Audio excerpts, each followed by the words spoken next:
Hello everyone, welcome to Footyology Final Siren. This is a special Saturday night edition following the second preliminary final. Well, we talk about preliminary final weekend being the best week of the season, and for two sets of supporters it was. For the neutrals, not close or thrilling spectacles, either of those games. They produced two absolute beltings. The second one tonight, and probably about as expected as last night's, because the Western Bulldogs were imperious in their absolute toweling up of a pretty insipid, you'd have to say, Port Adelaide. And so the grand final is Melbourne up against the Western Bulldogs. Only the second time these two will have clashed in a grand final. Of course, the first one all the way back in 1954. And that's before even myself and my co-host were born. We're here to answer your questions about the game, discuss last night's game again, if you like, anything else going on the football agenda. Look ahead to the grand final in 2 weeks' time. That's going to be some build-up. I hope we've got enough content to get through.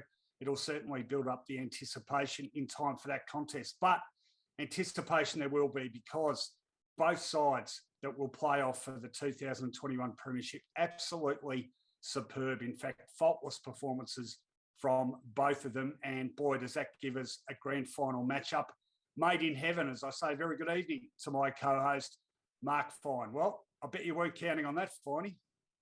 I don't think anybody was counting on that. Well done, you. You certainly picked the strength of the Bulldogs and tipped accordingly, but I don't remember it being by that much, and nobody could have imagined it by that much. In fact, what seemed to be a fait accompli heading in to tonight's game, that Melbourne would start favourites in the grand final, has been, well, rocked to its core. In fact, I think, and I don't know any markets as yet, I reckon it's 6 of one, half a dozen of the other, or basically yours for mine, even money each of two if I wasn't a bookmaker and needed to make a profit. In other words, I reckon they're going to be equal favourites. What do you reckon? Well, it'll be interesting. I suspect Melbourne might still be a slight favourite, but I mean, when you look at they've played twice this season, the results 1-1. Melbourne was impressive in beating the Bulldogs first up this season. I think that was round 11. And the Bulldogs did a number on Melbourne when they played them more recently. So very hard to split. And I think, it'll be really interesting to see what the early odds are. I suspect the Demons probably start a very slight favourite. But anyone who says this isn't going to be, I shouldn't say it's not going to be, it's definitely going to be a close contest. But anyone who can confidently say one team or the other is going to win, I reckon, has rocks in their head, because they are both capable of a very, very high standard indeed. All right. Just a couple of things very quickly, Rowan. You're going to have to be quick, because we've got a million questions. I will be very quick. First of all, it's almost ideal, except for the supporters, that the game's going to be held at Optus Oval in WA. There would be some conjecture here, Melbourne at the MCG. It is a ground that they play beautifully. It's our home ground. Of course, the Doggies are based at Marvel Stadium, so we've got a completely neutral ground to play the grand final on. I think a magnificent venue for the grand final. And also, have we got some intrigue heading into the game with players to come in and out of both sides, injury watches? It's going to be 2 weeks of football discussion, and I think it's going to be a wonderful build-up. Yeah, no, selection's going to be particularly interesting. All right, we're going to break the mould here. We're going to zip through a few comments, then we're going to go into the details. So, Harry Stevens, first cab off the rank.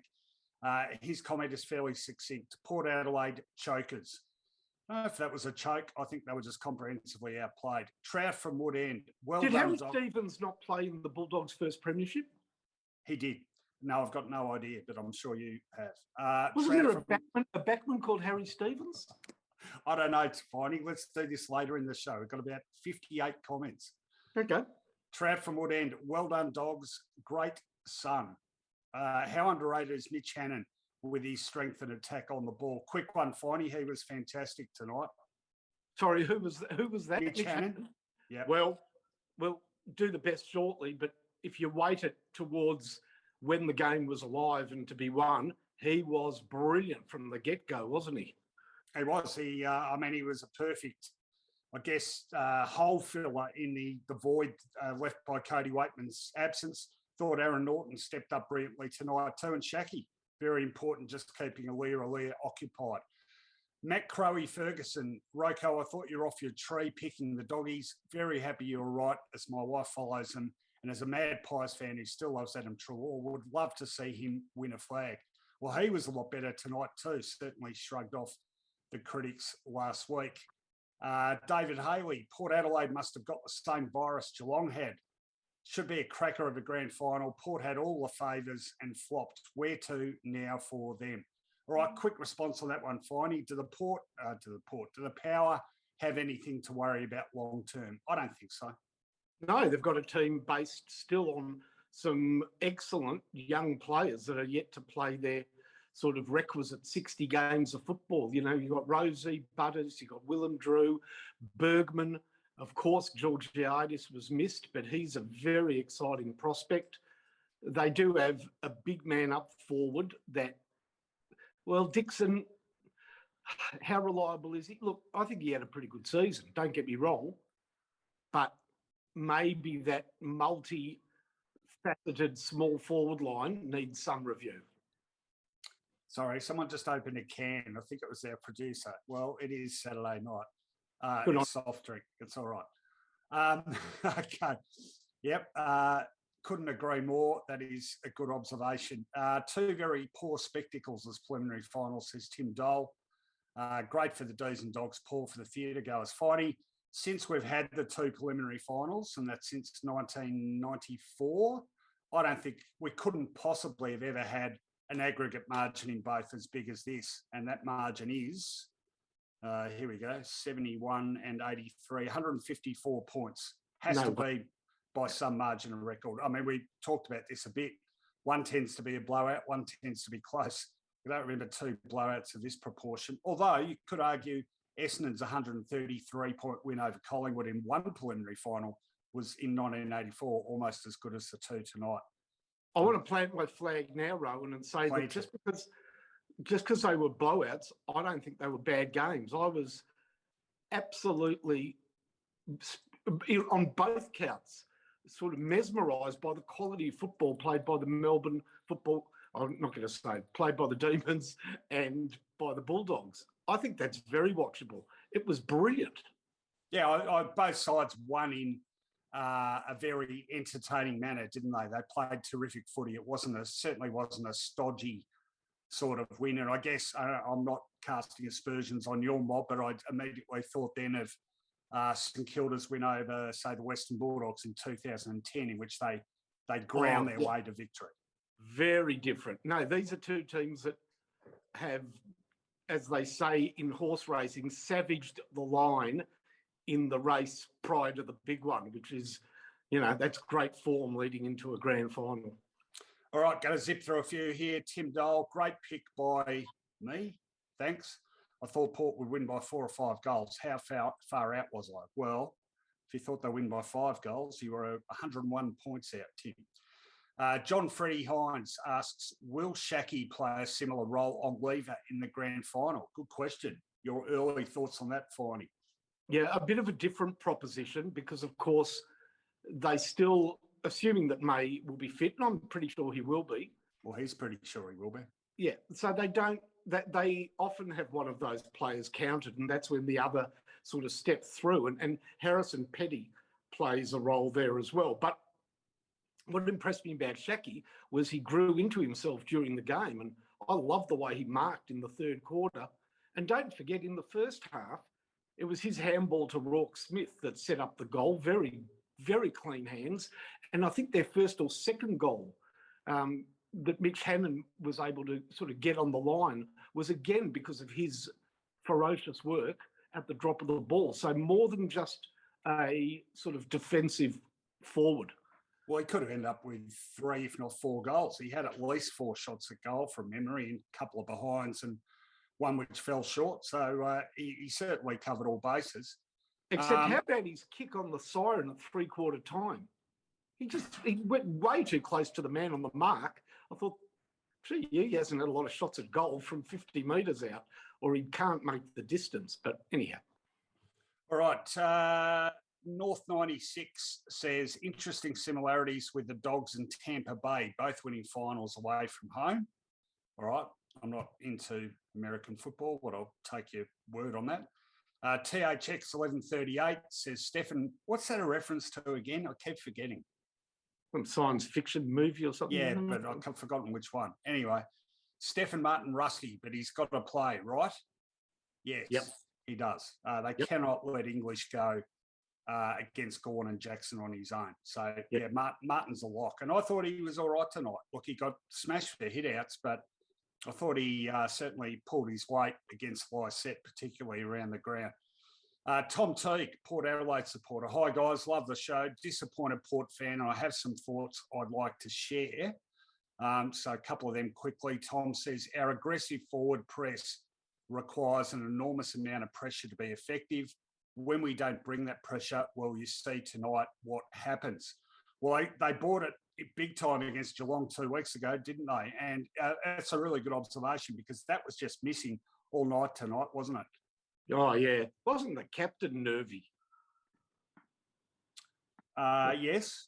He sort of set the tone for a very discombobulated backline. Oh, well. Look, Rowan, in the end, the form for most of the year proved correct. And again, I bow to your adherence to it and not being sort of overly impressed by a couple of late wins against teams in the top four. The fact was that they struggled against better opposition for most of the year. And, gee, it wasn't many minutes into the game where I was wishing I had a ticket on a different horse. Yeah, well, you and a few 100,000 others. Yeah, but just the way that they looked, it reminded me of what they lack when they play better teams, which is enough troops. No, absolutely. And, look, I've got to be honest, I'm a fan of the finals reflecting the season proper. Yeah. And these two sides, I think it might have been 16 weeks out of 23, these two sides were 1 and 2 on the ladder. So we've got the grand final the season dessert. Yeah, but again, another Melbourne Footscray grand final again. Yeah, well, there you go. Second in, how many years? 65? Yeah, but this will be the Doggies' fourth grand final. That's not right, 67. It'll be the Doggies' fourth grand final half the time they play Melbourne. Yeah, fair enough. Ross Wilson says, Dogs kissed on the willy again with the bye. Geez, Ross, I saw actually, Ross, you left a comment on my Facebook page, didn't you? Saying that you thought Port would win by a heap. So how'd that work out for you? Hang on, kissed on what willy? By what bye? Yeah, I don't understand that at all. Doesn't make any sense. They didn't have a bye. They played all three. Oh, no. He's saying that Melbourne having the bye put them off. Port Adelaide having the bye put them off. Oh, really? Well, I mean, it's the same pattern, isn't it? A side's had a week off and one side's played through. Okay, so they should have lost on purpose. No, well. Gavin Ward says 2 best teams made it in the end. Mr. Bod says, a guy told me Bailey Smith refused to be drafted interstate. If true, what a joke administration. Come back to that. Yashiro Imagawa Yoshi, who is well known on football forums across the land. Good of you to join us, Yoshi. He's a resident of Japan. Yep. Bulldogs made many turnovers that tore Port Adelaide apart. They chased the footy well. Well done, Dogs. Absolutely, Yoshi. I think Yoshi's a St Kilda fan, Finey. So he is a St Kilda fan. Oh, you know him, yep. Yeah. He was wrote a lovely piece somewhere after I was unceremoniously removed from SEN, and he was very upset. I do remember that, actually. And I think he wrote a piece when I left the age too. So good on you, Yoshi. Yeah, no, we love him. Good to have you aboard. Joe Hess asks, is Hinkley the right guy for Port Adelaide going forward? 2 back-to-back home prelims lost, been there a long time. Time for a change. No, I don't buy that. And look, I did a radio segment today and this came up about Chris Scott. There's probably more of an argument for that with Chris Scott, but I still don't buy it. I mean, you cannot afford to overreact to a poor finals performance. And I think that would be the worst thing Port could do. I think they've rebuilt brilliantly. They topped the ladder last year, were on top for every week of the season last year, missed out in the grand final by 6 points. They finished top 2 this year, lost a preliminary final. You know, that's not a sign of some inherent weakness in the coaching. It's been good enough to get them top and second spot 2 seasons in a row. I mean, Rowan, I couldn't agree more. Look, they were savage losses, but there were 14 coaches not doing anything this weekend. Yeah, exactly. I mean, look, doesn't recent history show too that overreacting to one result in the context of a much bigger pool of results is a really dangerous thing to do? And Carlton, we've seen Carlton do it, with some regularity now for 2 decades, and look where it's got them. Do you reckon, I mean, different discussion, but do you reckon if we wound back the clock 4 or 5 weeks now, they might be having second thoughts about David Teague? Because I've got to say, Rowan, I was speaking to a keen Carlton supporter just before the game last night, and he cannot believe, just for the fact the club had that reputation with Ratton, that Teague wasn't allowed to, especially when Clarko said, look, I'm having a year off, just let Teague coach his last season. If he does really well, then kick on.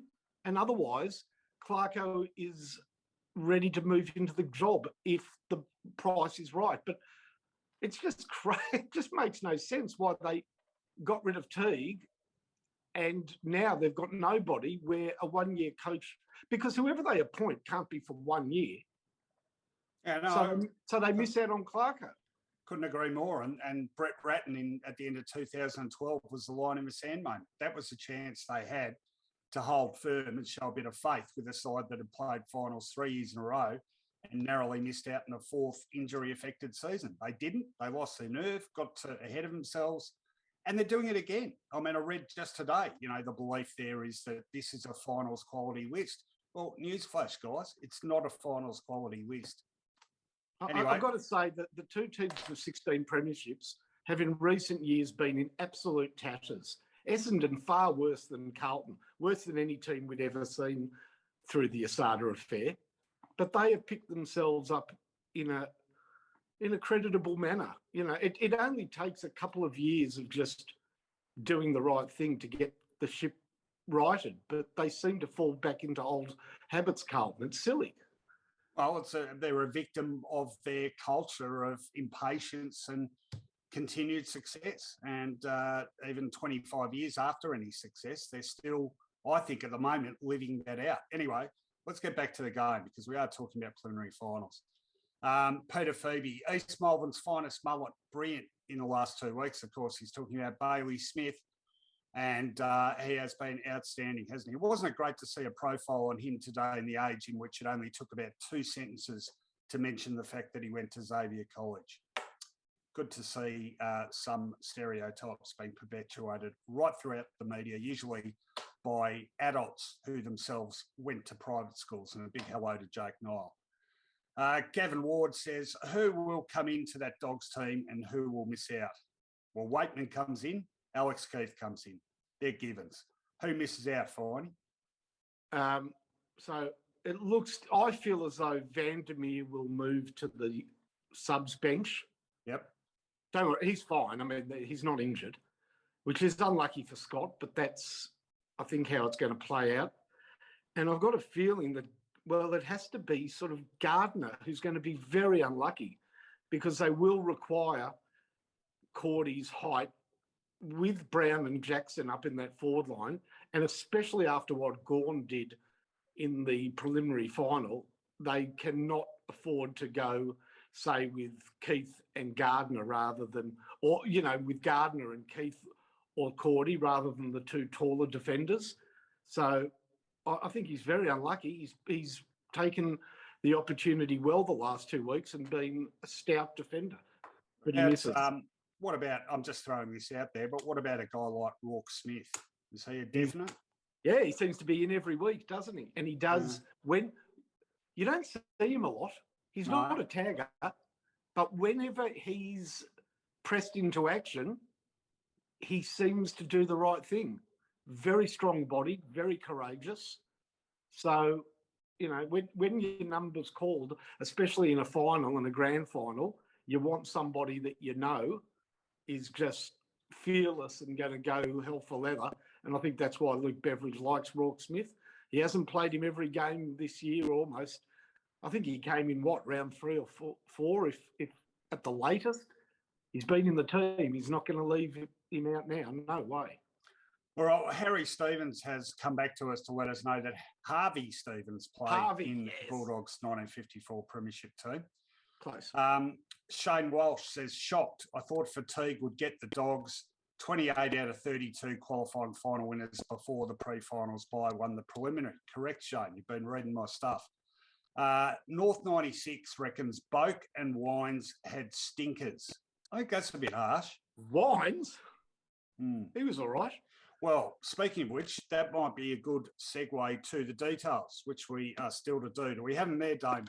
We might give the best and goals a bit of a plug tonight too, other than the 2 seconds they got last night. Sorry, I forgot to talk to you about that earlier. All right, let's look at the quarter-by-quarter scores. And emphatic first term by the Doggies. Couldn't have started any better. 7-2 to just 1-1, a 37-point lead at the first change. Right from the start, they had the first goal after 50 seconds. They had 4 goals on the board after 11 minutes. They had 5 on the board in under 15 minutes, and it just went on from there. Ollie Wines kicked Port's first, but that was after 5 from the Doggies. Port kicked the first of the second quarter. But Can I just make a quick comment about the first quarter, Rowan? Yep. Very quick, because I think that's where the game absolutely was won. So Ollie Wines kicks a goal. The crowd gets a bit excited. Dixon and Gray both have gettable shots that they absolutely muck up. The ball goes forward. The Bulldogs kick a goal. But then there's this thing with 35 seconds to go. Port Adelaide's got the ball on the wing. And whoever was calling it quite rightly said, if they're adventurous, they might go for a goal here, Port. Incredibly, the Doggies got a goal. 35 seconds, and the opposition had the ball on the wing, and the Bulldogs were able to get that very late goal. That was curtains for me. That was to Mitch Hannon, and that restored the lead to 37 points. So second quarter, 5 goals to the Doggies, 2 to Port, and the lead at halftime had blown out to 58 points. Basically, game over, and that's the way it played out. 5 goals to the Doggies in the second half, 3 to the Power. Port certainly started the third quarter. I guess it wasn't a pivotal moment, really, was it? Port got the first 2 goals, so it was back to 46 points with a bit over 3 minutes on the clock. And then there was what appeared a goal by Todd Marshall, which was actually touched off the boot by Marcus Pontempelli, and a very good goal review as it transpired. And that would have brought the margin back to 40 points. Still don't think it would have made that much of a difference. And the Doggies controlled the quarter after that. Goals to Shaki, Treloar, and then the last quarter, well, just a waste of time, really. So the final scores, the Western Bulldogs, 17-14, 116. Huge winners, 71 points over the Power, 6-9-45. The goals and best for the victors, 4 to East Melbourne's finest mullet, Bailey Smith. 3 to Mitch Hannon, great game from him. 2 to Norton, 2 to Bontempelli, singles to Vandermeer, Johannesson, RoCo Smith, Shaki, Treloar, and Scott. For the Power, 2 to Charlie Dixon, singles to Wines, Houston, Bonner, and Marshall were best, as voted by you, Finey. For the Doggies, you went Bailey Smith, Jack McRae. How often is he in the best? Mitch Hannon, Bailey Williams, Josh Shaki, and Bailey Dale, the 2 Baileys, doing well in defence of the Doggies. And for the Power, and this is where North 96's comment comes into relevance, you've gone Bonner their best, couldn't agree more. But Wines and Boak, you voted second and third best support. Houston, Drew, and Lysette. So there are the details. Yeah, look, I don't think it was Boak and Wines' fault. No, without wanting to say I told you so, I'm going to say I told you so. I did say in the preview, as good as Boak and Wines have been all year, their midfield isn't that deep. Willem Drew's a defensive run-with player. They've got Amon on a wing. And, the likes of Butters, Rosie, etc., they just flit in and out. And I think if there's one big area for improvement, it has to be increasing that depth. The Dogs, in contrast, had Bontempelli, McRae, Dunkley, Treloar, Hunter, Smith, etc., etc., etc. And that is exactly where the Bulldogs smashed them in that decisive opening quarter of the game. Do you agree? I do. So I ask you a question with hindsight, but you didn't require this hindsight. And I agreed. I agreed that they were thin through the middle. I just felt that, the Doggies were without some key players. And anyhow, it didn't play out like that anywhere near. But surely, with that lack of depth, Rowan, Laddams, Marshall, you've got Dixon up there anyhow. Wouldn't you play Powell Pepper in the 22? Well, I would have thought so, particularly after the qualifying final, where I thought, he came on late in the piece, but I thought he's an impact player and they lack impact. I've got to say, too, as much as we rave about the kids, and they have made a huge difference to Port when talking about Butters, Rosie and Dersma, pretty inconspicuous tonight. And I wonder if in their, they've had 3 seasons now, have they progressed to the point where they are that much better players now than they were at the start of their AFL careers, given they had a pretty instant impact, those 3. Yeah. Are they manifestly better players now 3 seasons on into their careers than they were then? I tend not to think so. I do. I think Rosie really lifted another level this year. Remember, Butters was injured for most of the year, Rowan. Yeah. So, highly interrupted season.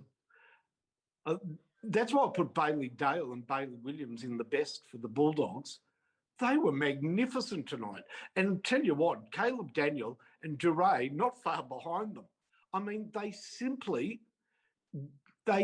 chewed up and spat out those younger players and the likes of Fantasia and Robbie Gray. They were great. And you know who was in their best up till half-time and could easily have been in their best, given that that's when the game was over, was Jason Johannesson, who confirmed a spot in their best 22 and will have a chance to defend his Norm Smith. Well, when we were previewing the game, we did say, didn't we, that if Port were going to kick a winning score, it was less likely to come from the likes of Dixon or Laddams or someone than it was those mid-sized forwards, Rosie, Fantasia, great. And Fantasia, I haven't seen his disposal count, but he didn't fire a shot, did he? Yeah, well, he had one shot just on the something siren. 3/4 time, I think. Yeah. So he was at 3/4 time, yeah. Terrible kick. But I imagined a high-pressure game where there was just going to be a lot of ground-level ball at both ends of the ground, and at that point, Gray could step up or cameo Fantasia 2 or 3 goals. Look, they by the time they got their ball into the 50, the game was over.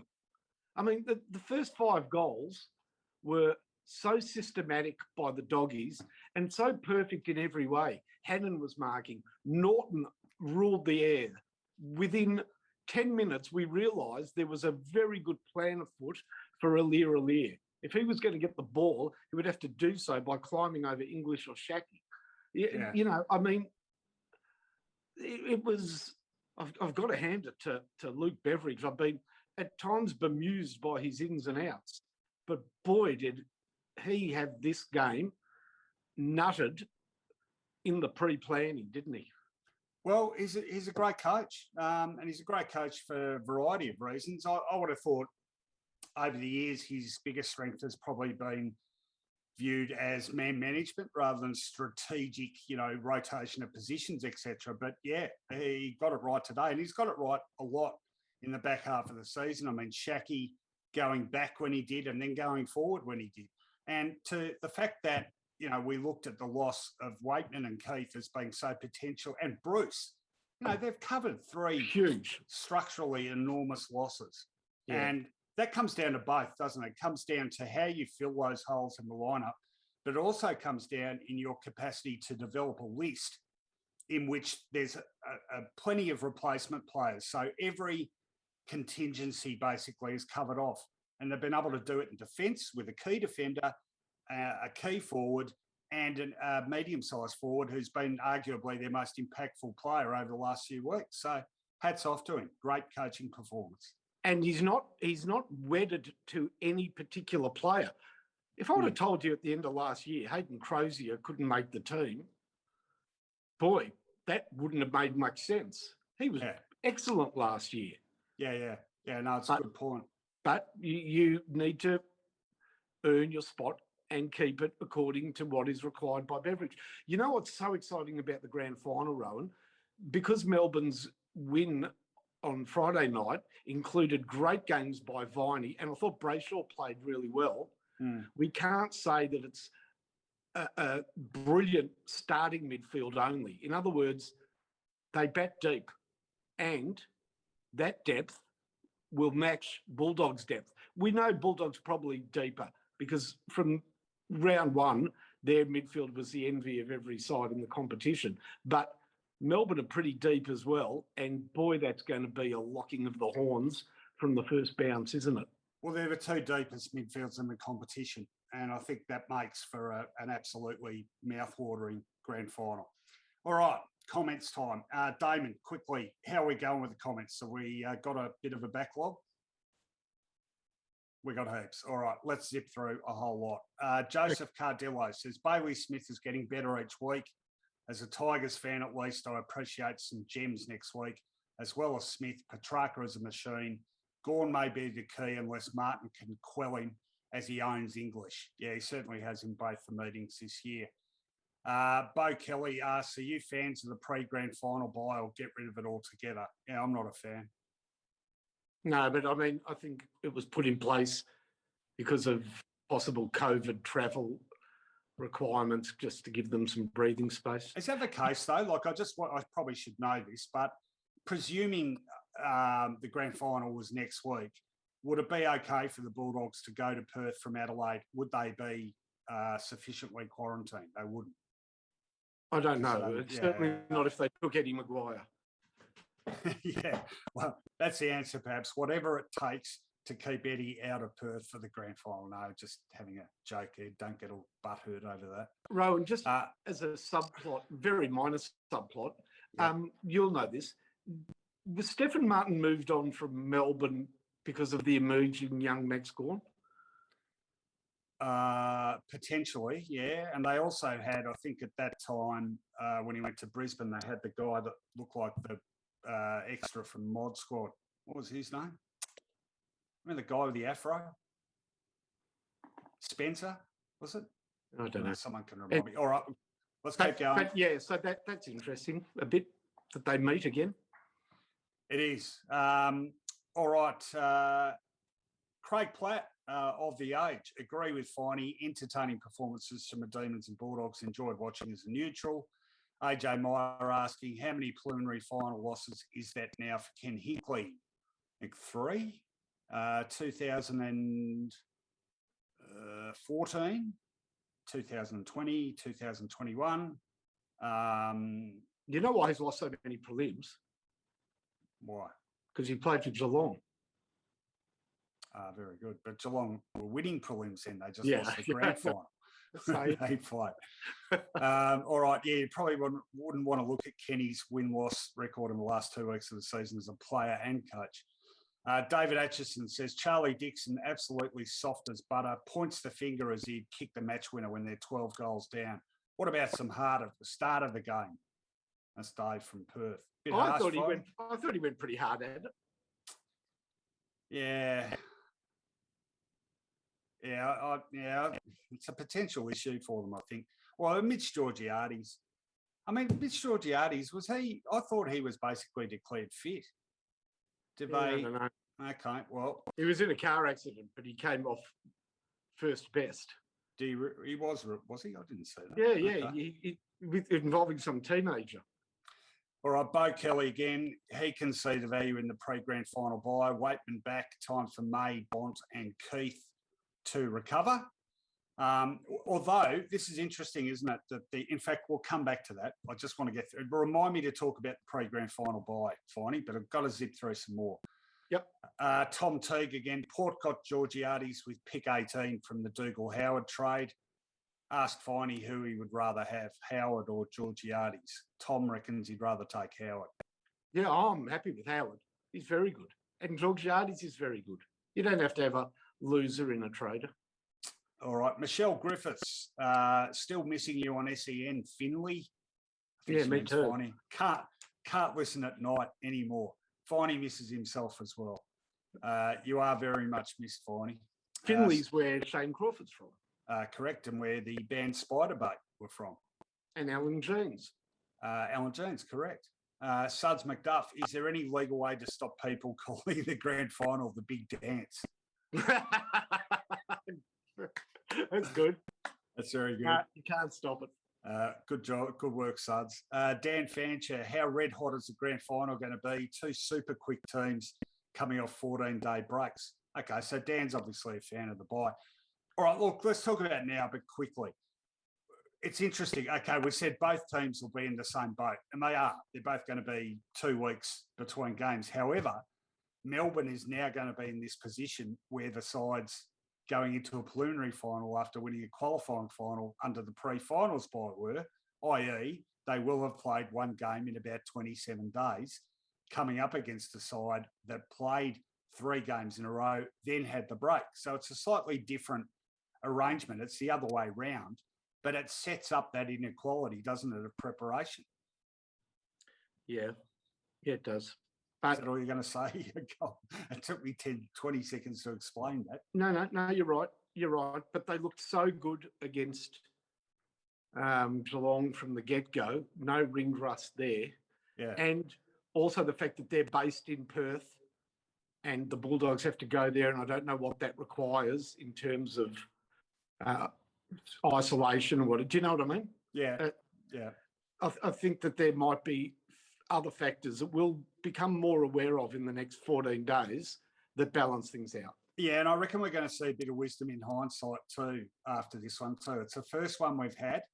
I reckon you'll see, if it ends up being a one-sided game or whatever, you're going to see at least something written or said to the effect that so-and-so didn't handle the 2 weeks well and the victors handle it well because they did A, B and C differently. It's certainly a challenge for the fitness staff, isn't it? Because it's uncharted territory. Now, I have one warning about a Perth grand final, Rowan. What's that?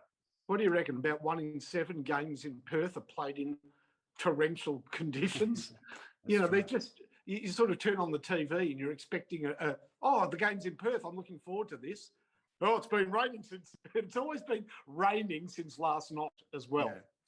Yeah, well, it's been, I think it's officially the wettest winter they've had. It was certainly unbelievable this season. Having said that, didn't rain last night, did it? And No.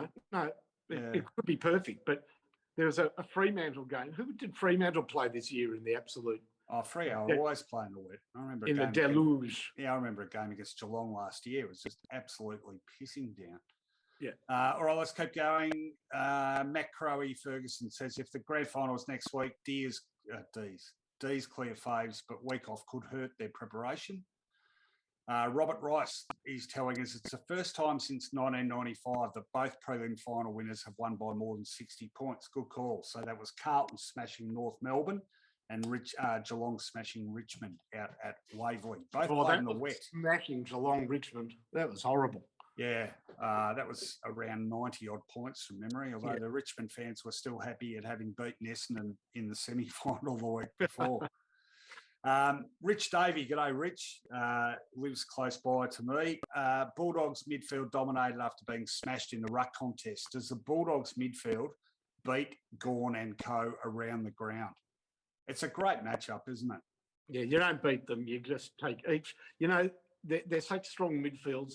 Each contest is a new day. Whereas in the games we've just seen, it became very clear very early that there was a clear advantage every time there was a stoppage to one team. But if Melbourne win the first 3 clearances, then just expect the Doggies to win the next. You know what I mean? There's no form. There are some games where the hitouts this recently have just seemed to be totally inconsequential as far as midfield dominance goes. But I don't think that's as much the case with Max Gawn. I mean, you'd have to see hitouts to advantage, etc. And I don't have the numbers in front of me, but Gawn's ruck work always appears to go somewhere, doesn't it? As opposed to, say, a Brody Grundy, who often wins the hitouts without sort of having his midfield take advantage of them. Okay, so hitouts to advantage are very important, and it's a stat that is not often quoted, but is rightfully quoted. You know what is a stat that we never hear, What's that? But is equally as important, is hitouts conceded to advantage. In other words, which ruckman concede a lot of hitouts to advantage and which don't? And I just feel that Max Gawn is not a bloke that concedes many hitouts to advantage. You know, if he's not winning the hit out, he's certainly not losing it outright, if you know what I mean. Yeah, well, like we talked about Stephen Martin, massive job for him. They will be looking for him to at least sort of blunt Gawn's effectiveness, and I think leave English to cope with Luke Jackson and play him primarily up forward. Which is pretty much what happened tonight, wasn't it? Martin didn't play a lot of game time, actually, now I think about it. So be interesting to see how that works. He's sort of played a lot for the first quarter and a half, and then it started limping. Harry Stevens points out in answer to Ross Wilson earlier, Dogs kissed in 3 weeks. Had played in Melbourne, flew to Tassie, played in Tassie, flew to Queensland, played in Queensland, flew to Perth, flew to Adelaide, played in Adelaide, now going back to Perth. Close to flying 10,000 kilometres. Outstanding. They are kissed. Very good point. They are kissed. Kissed with frequent flyer points. They're kissed on the whatever. No other Victorians allowed more than 5 Ks from their house. At least they're getting out to see the world. Yeah, well, it's true. Well, they're seeing various departure lounges and clubs. What are those clubs called? I never go on them. The Qantas Club. Yeah. It's people like Hutchie sort of live in those places, don't they? Aspirational working class people. Which is a good place to be if Hutchie's there. Yeah, the boy from Wonthaggi. A bit like the boy from Geordie, eh? Nothing wrong with Hutchie whilst there are vacancies at the inn. No, I'm just saying he's aspirational. Careful, Rowan. We agreed last night we'd that's right. Yeah, that's right. I forgot. We're taking over the drive shift on SEN, aren't we? Yeah. And pigs might fly also. Bailey Smith loved dropping the word adversarial throughout his post-game interviews, and that perfectly sums up the Doggies' finals run. That's from Digby Norton. It was pretty impressive hearing an AFL player use the word adversarial, wasn't it? I did hear him say that out on the ground, actually.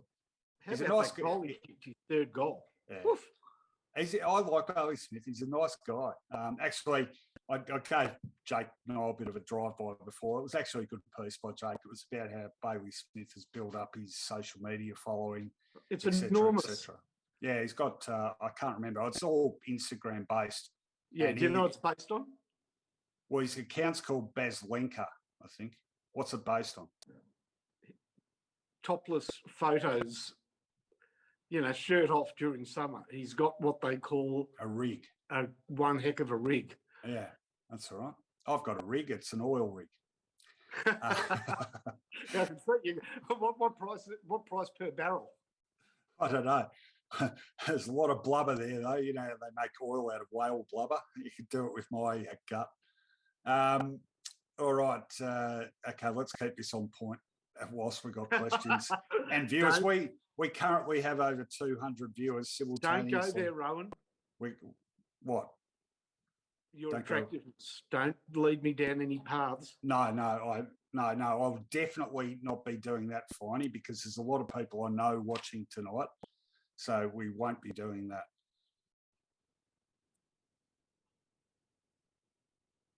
All right, AJ Myers got a question on the rotundness of coaches coming up. Matt Barden is asking us, who wins the grand final? Are you prepared to tip yet, Finey? Because I'm not. No, I'm not either. People hold you to this. I take my tipping seriously, particularly now I've got a 68 tip lead over Finey this season. God, you put on 58 overnight. Yeah, no, it's. Are you none for two this weekend? No, you tipped Melbourne, didn't you? No, and I was, yeah. Yeah, okay, you're 1 for. Yeah, no, it's back out to 11. It's just 11. It's all right. It's not huge. Anyway, so we're not tipping that. Sorry, get back to us next week. You tipped them, Rowan. You didn't play centre half forward for them. That's true. Well, I feel like my tip inspired. No, you did. Though. Yeah. Hey, I'm very pleased that part of the Footyology preview included a really insightful analysis of that win that the Bulldogs just carried out. It's, hey, we're a team and I'm rapt to be on your team. Well, I'm rapt to have you on my team. THX1138 says Damon is tweeting like a Melbourne fan over the past 24 hours. Is that your team, Damon? No, Damon is a Carlton fan. Oh, yeah. But maybe he's a little disaffected at the moment. Damon, do you have a comment about that? Damon's dad is a Melbourne supporter. So everybody's dad supports Melbourne. Oh, no, my dad absolutely hated Melbourne. You know why? Because he was a godless communist and they were a team of the establishment. It's funny, actually. I used to talk to because I grew up with Melbourne being, irrelevant and very, very poor. And I remember in 1987, they made their first final series for 23 years. And they got to a preliminary final. I was all, go Demons. And Dad's saying, hope Hawthorn roll them as much as I don't like Hawthorn either. I said, what's your thing about Melbourne? And he said, you were there in the late 50s. They were insufferable. I can top that, honestly. I used to take the late, wonderful Bevan Holmesby to the football, Russell's father. Yeah. Right? And it was great because I did this on purpose. We'd go through like Ackland Street and he'd point out, Ackland Street used to have 5 cinemas and he'd point out where the cinemas were and everything. Anyhow, one day I'm taking him to what was then Telstra to watch St Kilda Brisbane. Yeah. And Brisbane were pretty innocuous, I mean, who hates Brisbane? And he goes, filthy bastards, the Lions. I go, what are you talking about? He goes, 1913. Their captain Parrott knocked out Billy Smith in the last quarter, or we would have had the flag. He was alive in 1913. He was alive, but he didn't go to the game. He was too young to go to the game. He was alive, but the person who he went to the football with, Jules Feldman, was very much alive in that game and had instilled in him a hatred of the Lions because of that, or the Maroons, because of that filthy effort by the Fitzroy captain to knock out Billy Smith. I remember Jules Feldman. He co-wrote the history of the club or something, didn't he? Because he was like, at that time, he was the one person who remembered it from 1900 onwards. All right. Okay, there's our slight digression, entertaining, but time to lock onto the comments again. I know it's annoying, but I've got to drive this because we're getting no problem. So let's keep going. Harry Stevens is replying to himself now. He says they won it in 2016, 4 weeks in a row, one of the only teams to do that. Correct. Stephen Smith, as I've said most of the season. Oh, good. So Stephen's quoting himself. There are 2 teams way out in front of the competition, and the results this weekend just prove it. Well done to the D's and Dogs. No, well said. Harry replying to himself again. Crows in the 90s too, right? Yeah. Did they win 4 in a row? No, they played 4 in a row in 98. Actually, no, hang on. 97 they did. I think they beat West Coast, Geelong, Bulldogs and St Kilda. I just want to make it quite clear. You were 2/3 brilliant this season in your prognostications, and I'm talking long term. You thought the Doggies would make the grand final. You stuck by them. Yep. You tipped Sydney to make the finals when no one did. Correct. Of course, the one you missed out on was you were the last person to let go of the Richmond dream. Yeah. No, that's true. I did cling on for dear life. I clung on even after the Tigers themselves let go, I think. He's clung on after Dustin got injured, which was pretty brave. I did. Well, I like being a man of my convictions, Fine. There's not enough of it in the football media or in the world in general. I like to do what I say I'll do. All right. Adam Christopher says Gardner is better than Cordy. Rourke will go too. So Adam obviously thinks that Cordy will make way and Rourke Smith will make way. No. Okay. Interesting. We've got 2 weeks to sort it out. Rob Clancy, another good media person, says, telling you, Finey, Ryan Gardner is an inch taller than Cordy. Wow. He doesn't seem to play taller, is he? Yeah. Well, that's what Rob says. And Rob's a Bulldog fan. Don't you feel that Cordy plays more on the outright talls? Well, that's interesting, isn't it? Yeah, no, I've always thought of Gardner as like a key defender, but I just thought he's a bit shorter than, less likely to take, say, a Max Gorn than Cordy. Yeah, I would have thought so. Yeah, and they'll be conscious of the danger of Max Gorn going forward. Yeah. Ben Healy talking about the D's will play one game in 27 days due to the pre-grand final bye. Will it be an issue for them like the team's disadvantaged by the pre-finals bye? I think it has the capacity to be, and I think that's something to take into account. The difference being, of course, that the Bulldogs will also be coming off a break, won't they? They won't have all their games played in a row leading up to that grand final, or the equivalent of the preliminary final, you know what I mean. Karen Corn says, Harry Stevens, read the Bulldogs round 23 2-point loss to Port at Docklands. They've cost themselves the premiership. That's one of the biggest chokes of all time. Who's that? Harry Stevens saying that. I wonder if he actually means, is there a Karen Corns? Is that Graham's wife or something? Or does he mean Kane Corns? Saying they'd cost themselves the premiership, one of the biggest chokes of all time. His rejoinder, of course, is how's his Port tear us apart going? Well, that's interesting, Rowan. Yes. How do you feel about a club that sings their song, albeit their non-official song, before the game? Well, it's a different sort of, but does this give me an opportunity to say that I really was a big fan of INXS up until the album that song came off, where they just lost me completely. And sorry, I don't want to, no, I won't use intemperate language, but I hate that song. I don't like it. It sucks. You know, they could have gone with Just Keep Walking, or they could have gone with Dancing on the Jetty. Yeah, Dancing on the Jetty, good off the swing. Or they could have gone with a song The Swing, or Johnson's Airplane, or what else? To Look at You, or something off Shaboo Shabaa.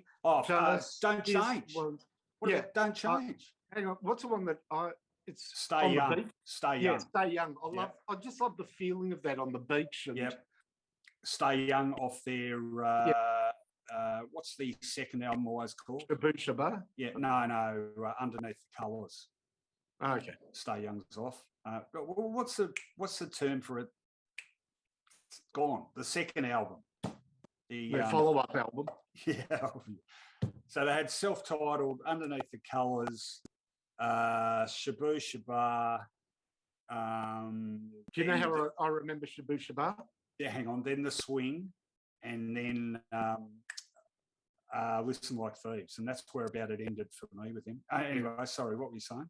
Well, I remember Shaboo Shabaa because my beloved pet was a whippet, a racing whippet, and Shaboo Shabaa was just a whippet on the cover, being held in somebody's arms. Oh, they had a dog on the cover, did they? The album cover was a whippet. Yeah, okay. I don't think I even noticed that. But before every second person in Richmond owned a whippet. Yeah, I always remember the film clip for The One Thing too, where they're having this sort of gluttonous feast at a table, and there's a girl with black hair. It was absolutely gorgeous. I used to love whatever their film clips were. Hutchins was always dancing in the same way. Yeah. Like on the beach, on the jetty, on the table.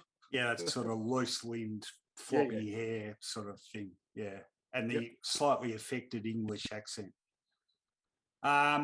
Yoshi again says, by reading Martin Flanagan's book on the Bulldogs, I realised Bevo is flexible to form the best sides even when some players are injured. I agree with you guys. He's a great coach. Shaki playing forward and back is a good example. Absolutely, Yoshi. Very good observation indeed. He ain't playing back ever again, thanks to one Peter Wright. That was like, you are not coming in our back line again. They dropped him for a week just to think about it. Yeah. All right, AJ Meyer says, an interesting stat for tonight was the free kicks. Port had more, 22-16. This might be the first game for 2021. The Doggies had fewer free kicks. What are your theories on why the Bulldogs usually win more frees? Would it be that they are trained well in not giving away undisciplined free kicks? I have thought about this, and I honestly don't know. I mean, they're a very good contested possession team, so that would indicate they get to the ball first. Okay. I think their clearance numbers are pretty good. Okay. This is a coincidence, Rowan. Okay. I'm not saying it's the reason why. When Luke Beveridge played for St Kilda, he was coming to the end of his career. He'd already played at the Bulldogs in Melbourne. And I said I had never, ever seen a footballer as adept at manipulating the umpire and winning free kicks. That was his absolute stock in trade. He was a brilliant winner of free kicks. And I stand by it. How did he do that? Well, you know, he never would overemphasise. The last thing to play, you know, Stuart Lowe used to throw himself back and side bottom. Umpires hate that. He just knew how to sort of wrap his head inside under somebody's arm, or do you know what I mean? He could put himself in a position. Now, I'm not saying he coaches this at all, but it's just, this is before he ever went to St Bede's to coach. This is before I ever knew he was going to coach. I really just knew him as a bit of a fringe footballer. But my impression of him as a footballer was, by God, he understands how to get a free kick. Not milk it, but actually put his body, the rules say you're not allowed to be taken high. He knew how to put his head in somebody's arms or his back. You know, he just knew how to position his body perfectly. I think it's a coincidence. I don't think they're coached that way at all. But I must say that that's my memory of Luke the player. All right. No, that's an interesting theory. And it's a skill in itself. I mean, I don't want to get onto this, but, you know, the thing about staging for frees has never worried me that much. I mean, I think if you know, Kevin Butt... It does annoy me a bit. Yeah, well, it annoys a lot of people. That guy from Brisbane, when he used to do it. Matheson. The barometer. Or the beast, or the barometer, or the... Could I ask our producer to check something? Yes. Damo, could you go to AFL Tables, our beloved, put in Luke Beveridge AFL Tables, and it'll give his frees for and against at his time at St Kilda? All right. Okay, we'll wait. I'm interested to know whether I'm backed up by my theory. 4 years at St Kilda, he had 26 frees for to 3 against. So there you go. It's holding up. And what about his other 2 clubs? That's not bad. That was his first. In how many games? There should be totals right at the top of his profile, don't you? Do you think we can? Yeah.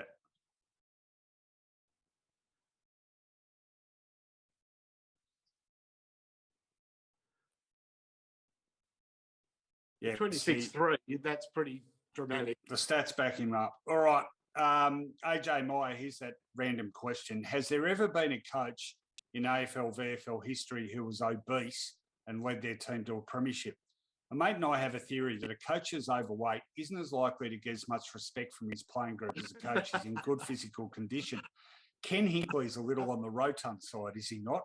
Stuart Dew, on the other hand, is almost morbidly obese. In all seriousness, would that guy have full respect from his playing group, or maybe this one's a little far-fetched? Morbidly obese. Because Hiddink was pretty fat. But hang on, morbidly obese, stacking it on a bit. Like, I know he's overweight, but He's morbidly obese. He would be. well, some people would say he was morbidly obese when he's still playing league footy. Yeah. But wasn't Gus hitting pretty heavy? Yeah, but he's talking about AFL, VFL. I'm just saying the theory that a coach can't get respect. Yeah, but he's talking about AFL. Yeah, okay. All right, we'll think of some. There haven't been many overweight coaches because most of them come from playing backgrounds and they tend to keep themselves fairly in shape. Well, let's think. Dennis Jones for Melbourne. I don't remember what Dennis Jones Yeah, he was pretty tough. You know, he coached one season. I mean, Sheeds porked up a bit towards the end. Poor Sheeds. But he was a man in his late 60s. Yeah, fair enough. You're allowed to let yourself go at some stage, surely. Yeah, I agree. All right, if you want to... Okay, now we'll come back to it. People can send in their suggestions for overweight coaches and we'll see if it stands up. All right, going back to the comments. Tim Dole says, what will next weekend mean for the AFL fan? Without any local leagues in Melbourne or the VFL, there'll be lots of gardens cleaned up and Bunnings click and collect will go off tap. That's all. I've been cleaning my garden non-stop for the last 8 weeks anyhow. That's my lockdown habit. Yeah, I had to go to Officeworks the other day and I just had a brain fade and forgot, you know, that it actually wasn't. So I roll up there and I see a queue and I think, oh yeah, COVID people waiting to go in.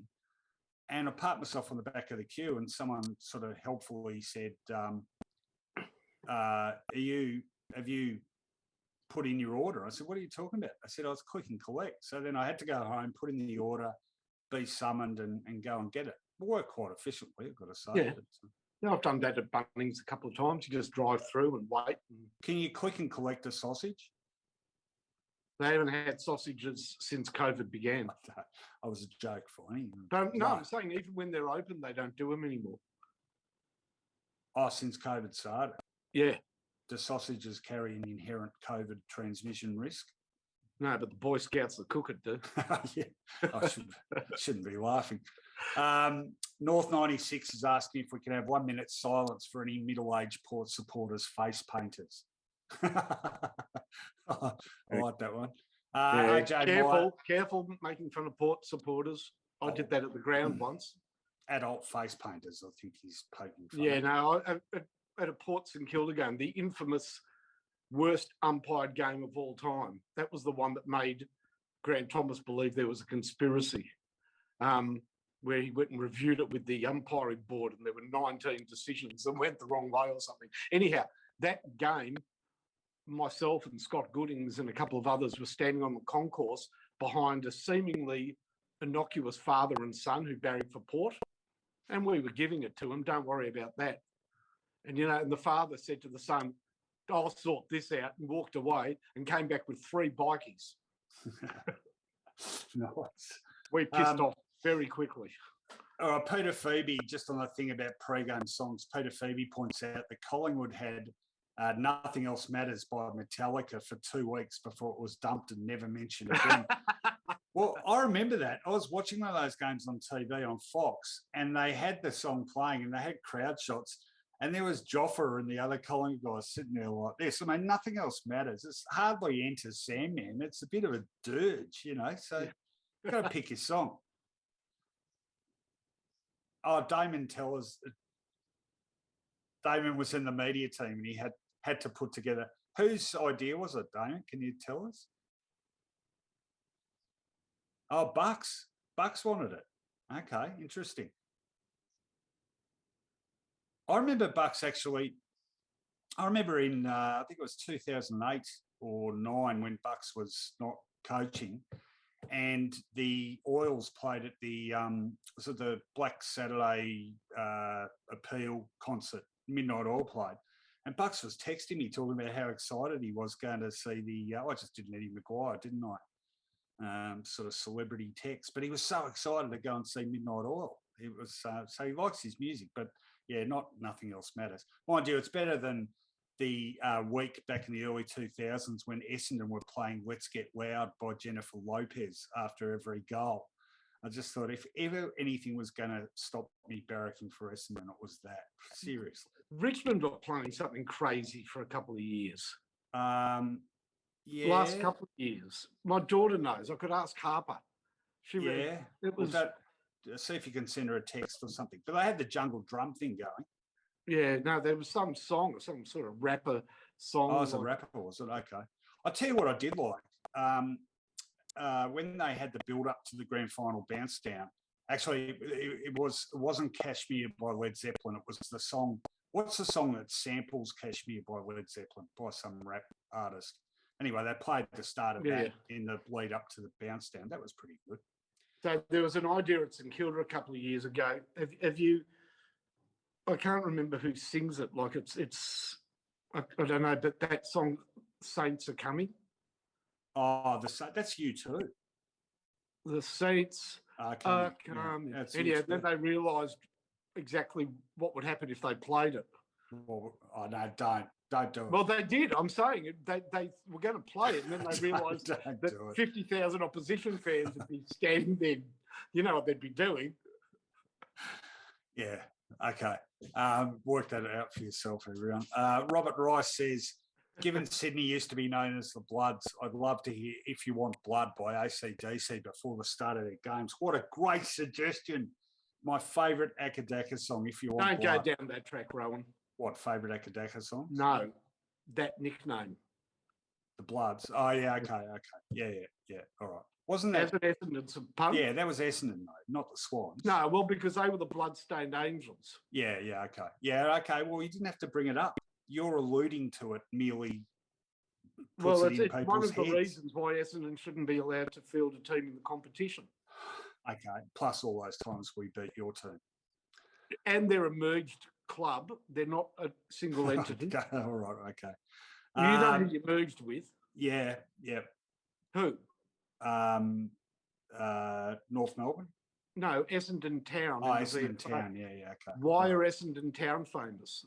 I don't know.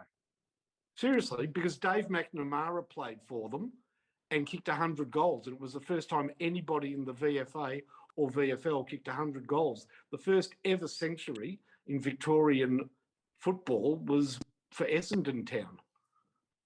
Okay, good on Dave. Well, he went on to be a legend at St Kilda. Sorry, and I can't get angry about history in the 19th century football history. It's just a bit too long out of the statute of limitations for me. Really? Yeah. Including the game you threw against Footscray? Yeah, I wasn't around for it. 1924? No, I know about that one.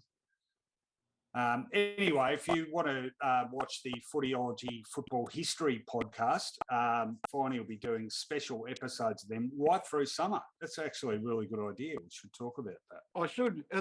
And you know, this is true, when Bev Holmesby, when I used to drive Bev to the footy through Ackland Street, you know that street that you turn down it and there's like some restaurants and then there's the footy ground. It's down that. It's got the Luna Park on one side. It's a side street. Yeah, I don't know the name of it, but yeah. Yeah, he used to say that's where if you met a girl at the dances, because there were dance halls, he goes, you're taken down that street for a knee trembler. A knee trembler, okay, that's good. We're past the witching hour here, haven't we? This is the point at which Finey starts working blue. No, I'm not working blue. Oh, yeah, knee trembler. Well, okay. We've got some good music comments coming through here, so I want to read a few of these. AJ Meyer says, why do these boys always choose Metallica songs from the Black Album and not from the era when they played good music in the 80s? Fair enough. I was never much into Metallica. I hate Metallica, except for Enter Sandman. Yeah, I've got the Black Album, but Enter Sandman, definitely the highlight. Our producer's better half has just popped in to say hello. Hello, Ash. Oh, and the cat. Lovely. They've got a lovely cat. I wish you could see it. Good simple cat. Lyrics, Enter Sandman. Say it again. Enter Sandman's got really good simple lyrics. I like it. Well, there's an American college football team. I saw this video on Twitter last week that uses Enter Sandman as its entrance song for their team. And it's great. It's got a great build-up. Exit light. Yes. Enter night. Yes. Off to Never Neverland. Take my hand. We're off to Never Neverland. What team does that? Somebody that's about to knock out their opponents. I don't know, but it's sort of the heaviest song ever written about someone having a nightmare, isn't it? Yeah, there's Anyway. that silly bit where the kids' voices in it. Oh yeah, Hush. Yeah, as I Yeah, lay myself to sleep. Yeah, yeah, Hush. that's silly, isn't it? Anyway. All right, let's get on with it. John Russell asking what the Bluebirds used to dance to. Geez, I can't remember. Doing some crappy early 80s pop. Oh, the blue. Remember them? The first. Oh, the Bluebirds. All right, let me keep going here. You can do a Bluebird reminiscence in a minute. Hayden Murdoch, what about Brisbane's audio guy playing John Denver's Country Roads last week? That was weird. That was really, What really was that weird. about? I don't know. They're playing at That the was Gabba. really weird. Well, Queenslanders are weird. That was really weird. Yes, I know. I heard you. I just remembered that. Okay. What's that got to do with anything? Nothing. It was the PA guy obviously had a John Denver fixation. Hey, speaking of which, no, it's not speaking about it at all, but Mark Hamill sent a congratulatory tweet to the Melbourne Football Club today. Luke Skywalker. Correct. You see, you'd know him as Luke Skywalker. I know him as...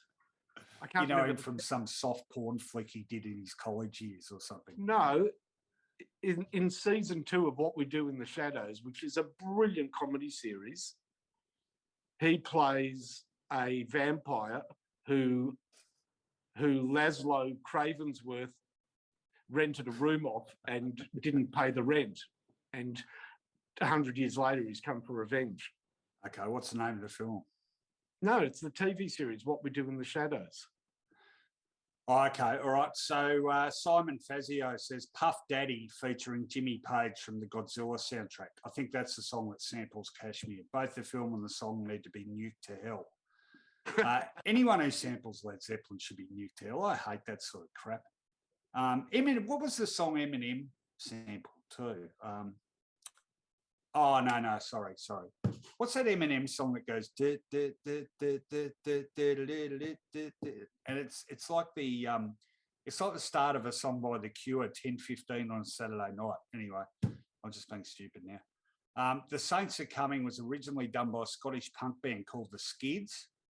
Yeah. The Saints also did various versions of Oh When the Saints by Tex Perkins, Paul Dempsey, Lloyd Spiegel, amongst others. We've got a lot of music fans on this show. AJ Myers telling you to listen to Ride the Lightning by Metallica and then rethink it all, Finey. Yeah, no, it's because I saw that self-indulgent documentary. Oh, that was a fantastic documentary. Oh, so self-indulgent. No, but it was a fantastic documentary because it was supposed to be a hero thing, and it just everything went to crap. Correct. Yeah, but that made it good. But that was all about royalties and about them being pissed off at not getting money for people downloading their songs for free. Yeah, that was Lars Ulrich led the charge on that, and South Park did a great piss take of him. Virginia Tech College do the Enter Sandman intro, so thanks Harry Stevens for telling us that. AJ Meyer doesn't like Enter Sandman because it's too popular. Yeah, I know that dynamic. Stephen Giles is saying if you want to get me fired up, mention Bolt or the other lightweight pale imitation of the opposite gender. That's funny you mentioned her because today I was watching the racing from... What's she done now? No, I was watching the racing from Flemington. Yeah. And there's a horse called Ripperita, and I take that horse. It went shit house. But I got this thing against that horse. Yeah. Damon, you've heard of Ripperita? Damon. Yeah. Well, it's a good horse. Was it a gelding? No. It's a good filly of mare now, but she went no good today. Oh yeah, gelding. A horse called Ripperita wouldn't really be a gelding, would it? Anyway, it could be responsible for a few. Yeah, well, metaphorically was responsible for the gelding of certain male acquaintances. All right, Lose Yourself by Eminem is the name of that song I was talking about. Harry again says, go to a Brisbane game up there. Brisbane Lions play TikTok videos and the goal kicker dancing to it on the screens after every goal. I actually spewed up seeing it live earlier this year. Yeah, it's a bit over the top. I hate sampling songs in other songs. I think it's really piss weak. Yeah, no, I agree. I agree. Hang on, I've just got two more comments and then we're up to speed. So Robert Rice says the Bulldogs should have Dogs Are Talking by the Angels. Good song. Certainly would be better than, remember when they used to do Who Let the Dogs Out? Yeah, terrible. What was that, the Baha Men? Yeah, they should have that song by Smokey Dawson. A four-legged friend, he'll never let you down. Well, they could have Black Dog by Led Zeppelin or any other dog songs that come to mind. Many dog songs. Oh, how much is that doggy in the window? Doggy in the back line. The one with the loose, the one who's had 4 goals kicked on him. But what else could they have with dog songs? I don't know. They're not coming to mind. Geelong, you know what Geelong should have always played, and I always said this. Cool for Cats. Nah, that's a good song. Or UK down. Here he goes again. Pussy Town. All right, Damien, can you just start marking down every sexual allusion that Finey makes? Yeah, that's 3. Hey, I've told you this many times. It's like the ink blot joke on Get Smart. Oh, you're saying it's all in the inference. No, it's Get Smart. You know, they have this episode where they're trying to pretend that Max is insane. They're trying to frame him, and they send him to a psychiatrist, and he shows him the Rorschach test. You know, all the ink blots. Yeah. And every one, Max goes, "That's a man making love to a woman." Yeah. And after about 6 ink blots, the psychiatrist goes, "Mr. Smart, you're a sick man." And he goes, "Hey, fella, you're the one with the dirty pictures." Now that's exactly the same as having a go at me for singing Pussy Town. Hey, I'm not the one who wrote the song. All right. It was, of course, Machine Gun Fellatio, which gives us sexual illusion number 4. It couldn't be that bad because it was played at an NRL Grand Final. Okay, fair enough. No, it's also Woody Allen pinched that scene too for the intro to Take the Money and Run when they're capturing his childhood and he's sent to see a psychiatrist who shows him one of those pics and he says, "That looks to me like an elephant making love to 2 men in a glee club." Now, Stephen Giles says the swan song was Show 'em Sydney in 1987 over a 3-week patch, was played about 100 times when they kicked 30 goals 3 weeks in a row. I remember that because one of them was against Essendon, who they beat by 163 points, I think. And it was Show 'em Sydney, da-da-da-da-da. And I just remember it finished off, "Go mighty swans, show 'em Sydney." And it was, like every 20 seconds. Do you remember Geelong trying to come up with a new song? Yeah, "Come on the Cats, come on the Cats." And you know and you know what I used to do when they sung that? Yeah. Okay, here comes number 5. Don't have to explain any further, Finey. You know who sung that song, by the way? I looked it up recently on YouTube. The Hawking Brothers? Barry Crocker. It was a Barry Crocker. It was. You know, St Kilda tried a different song for a while. Well, was that when they were called the Southern Saints? Yeah, around that time. It was a sort of a prefix to the actual song. And it went, "We're saints, we're proud, and we've got a lot of fight. We're on the rise and we'll hit the heights. When we hit them hard and we make them drop their guard because we're loyal to our mates because we're the Saints." Brrr. And then the normal song started. Well, it's longer than the Saints go marching in. There must have been a thing in the early 80s because Essendon did it in 1980. And I remember watching Essendon beat Fitzroy at Junction Oval, getting the tram home, and all the way there was this big bearded guy, adult, wearing a duffel coat with a big sort of ghetto blaster, playing this song repeatedly on a loop. Yep. And it went, "We're the boys from Essendon, we wear the red and black. We're famous for our courage, we will never turn our back. With our teamwork and our talking, we'll beat them to the ball, because we're called the Bombers, the greatest team of all." There you go. We And call the Bombers. do you We'll know go our what merry Geelong's way. We'll be are there more? in September in the Premiership. We'll play. Okay, that'll do. Go on. Do you know Geelong's original club song? No. Out we come, out we come. Oh, out they we do come it. to Yeah, play. you did have told us that. Yeah. Yeah. And I- St Kilda's song? No. Oh, I do love to be beside the That's right. seaside. Yeah, okay. It's actually a really sad song because, you know, they never won anything there because the song ends, oh, we've got hopes of winning the flag. Yes, we've got it in the bag. You know, we've got hopes of winning the flag. It's in the bag. And down by the seaside, by the sea. Now, Michael Decker has pointed out that Essendon song I just sang. Didn't see that text from you, Michael, so thank you. Tim Dole says the Saints song variation in the 80s was sung by Doug Parkinson. AJ Meyer pointing out another Geelong song. Remember this one, Finey? Cat attack, cat attack, cat attack, Geelong, cat attack, cat attack. sounds like something you'd go to your vet about. All right, we've got another one. We've got another one. Yeah. Hayden Murdoch says that Mike Brady tried to sexy up the Pie song by taking out the cakewalk lyric. It wasn't sexing it up, Hayden. He was ordered to by the club because they started to get embarrassed about Premiership's cakewalk. And you used to hear it. They played it on World of Sport Club Corner.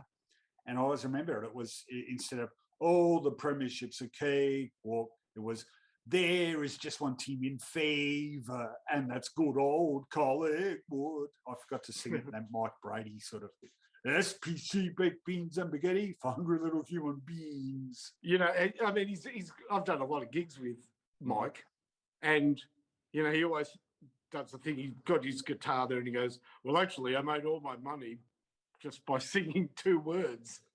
Do you know what those 2 words were? Oh, no. Hard yakka. Oh, yeah.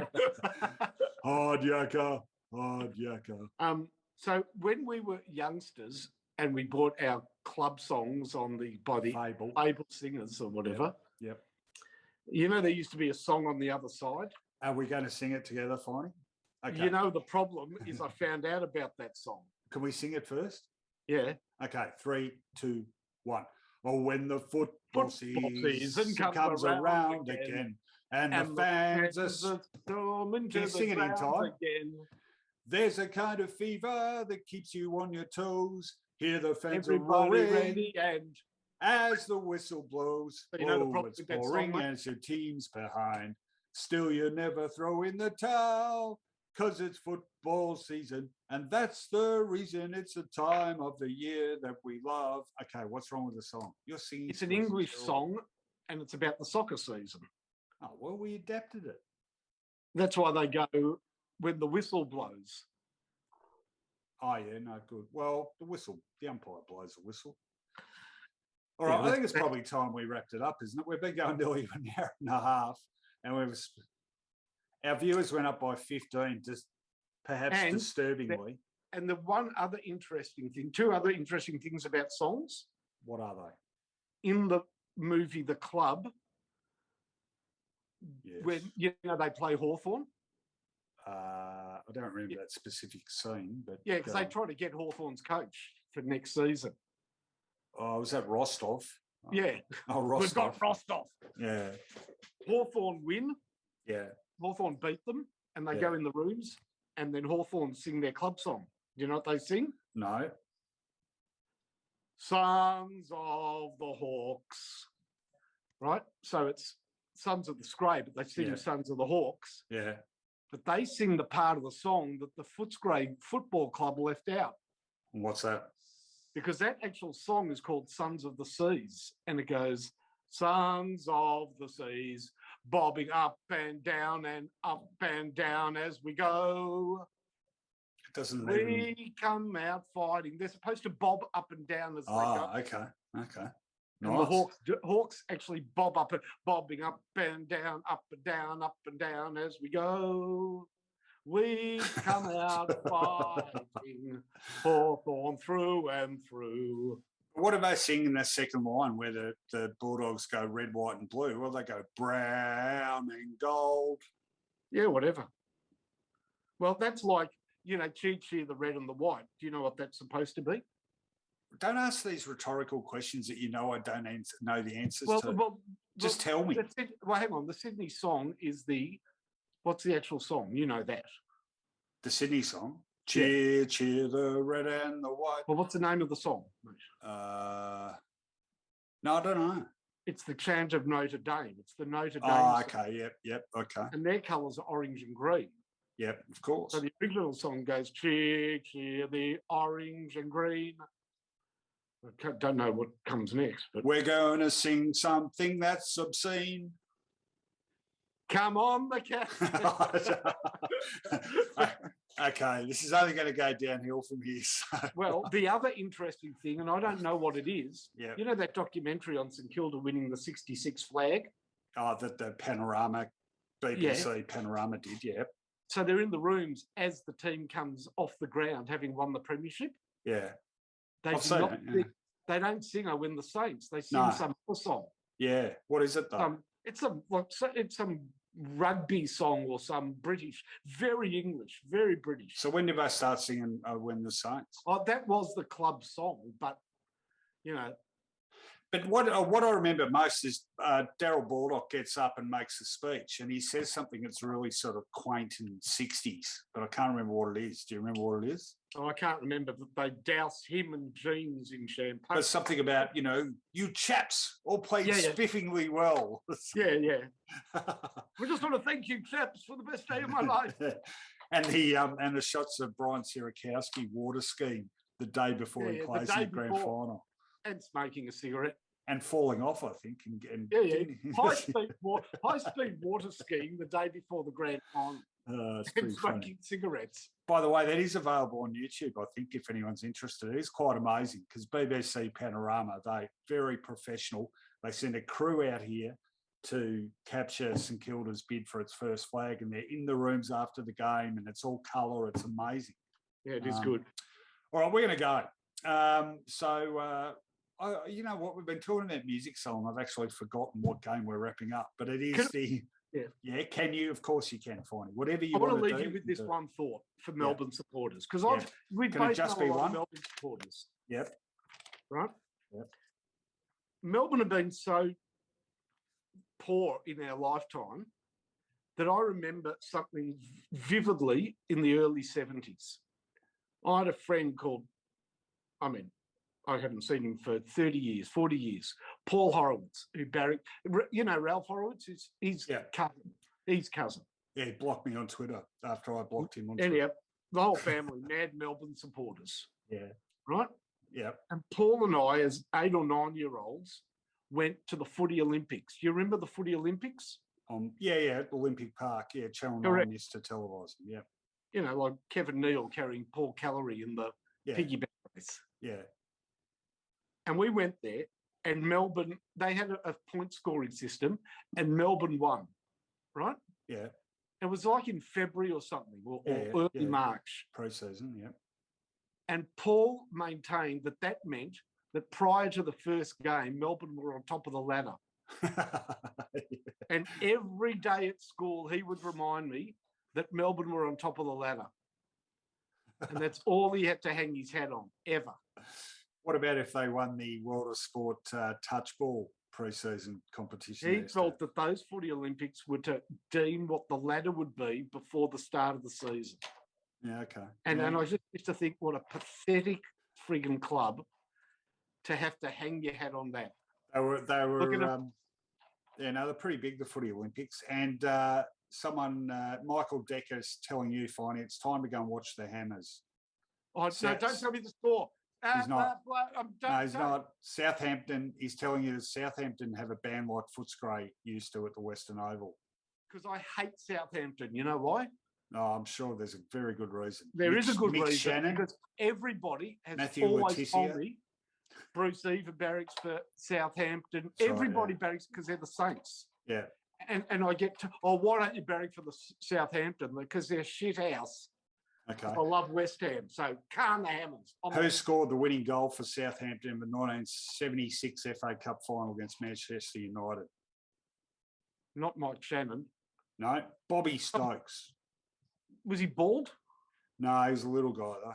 It was about 6 minutes before the end. I don't even know why I know that, but I do. I know anyway, I know that Matthew Letizia scored the last ever goal at the Dell. I do. Okay. Yeah. All right, that's a good note, an appropriate note on which to finish this show about an AFL preliminary final, obviously. Oh, shout out to you again, Wild Panda, and everyone needs to thank Wild Panda. He has made this show possible by being a very, very generous benefactor for Footyology. Brilliant.